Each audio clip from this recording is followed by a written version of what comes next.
اسی طریقے سے ایک اور حق بھی ہے کہ آپ کی جو ذاتی زندگی ہے وہ محفوظ ہو، یعنی پرائیویسی کا حق یہ شریعت ہر انسان کو دیتی ہے۔ قرآن کریم نے واضح طور پر حکم دیا کہ لا تجسسو، کسی کی جاسوسی مت کرو۔ ایک روایت میں آتا ہے کہ حضور صلی اللہ علیہ وسلم ایک مرتبہ گھر میں تھے اپنے حجرہ مبارکہ میں، اور آپ کے دست اقدس میں کوئی لکڑی تھی جس سے آپ سر مبارک کھجا رہے تھے۔ کوئی شخص، کوئی صاحب دروازے پر آئے اور جواب نہ پا کر انہوں نے کسی سوراخ سے اندر جھانکا۔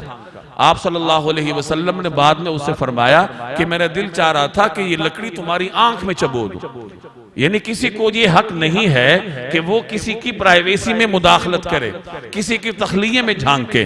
نبی کریم صلی اللہ علیہ وسلم نے یہ تعلیم بھی دی کہ جب کسی کے ہاں جانا ہو تو 3 دفعہ دستک دے دو، 3 دفعہ السلام علیکم کہہ دو، اور دروازہ نہ کھلنے پہ واپس چلے جاؤ۔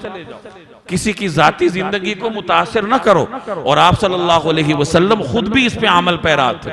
ایک بڑا دلچسپ واقعہ سیرت کے کتابوں میں ملتا ہے کہ ایک مرتبہ رسول اللہ صلی اللہ علیہ وسلم ایک انصاری صحابی حضرت سعد بن عبادہ رضی اللہ تعالی عنہ سے ملنے گئے۔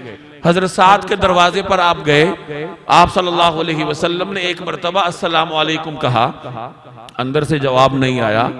آپ نے دوبارہ السلام علیکم کہا، اندر سے جواب نہ آیا۔ آپ نے تیسری مرتبہ السلام علیکم کہا، اور جب اندر سے جواب نہ آیا تو حضور صلی اللہ علیہ وسلم واپس تشریف لے جانے لگے۔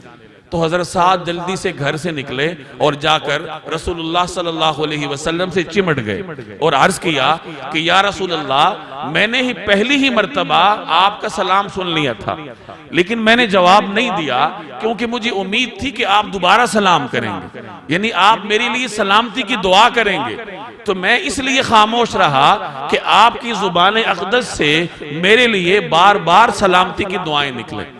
تو اس واقعے سے کیا نتیجہ نکلا کہ کسی شخص کو بلانے کے لیے 3 مرتبہ آپ دستک دے سکتے ہیں، یا 3 مرتبہ آپ باہر سے السلام علیکم کہہ سکتے ہیں۔ اگر جواب نہ آئے تو کسی کی ذاتی زندگی میں جھانکنے کی بجائے اور پیچھے پڑنے کی بجائے کہ وہ کہاں ہے، دروازہ کیوں نہیں کھولا، خاموشی سے واپس چلے جائیے۔